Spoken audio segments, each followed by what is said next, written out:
அலறவானுங்க சீட்டில கோவிந்தனை ஓட விட்டு முட்டனை வச்ச முட்டில ஐயோ வாப்பா உன் கட்டியை எடுத்து வீசி நான் உனக்கு மேல பார்த்துட்டேன்டா எவ்வளவு பெரிய கேசு ஐயோ வாப்பா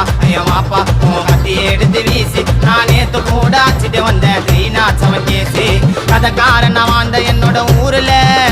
நான் சிங்கள போய் குத்துன கோவிந்த மாறுல மாமா ஜானே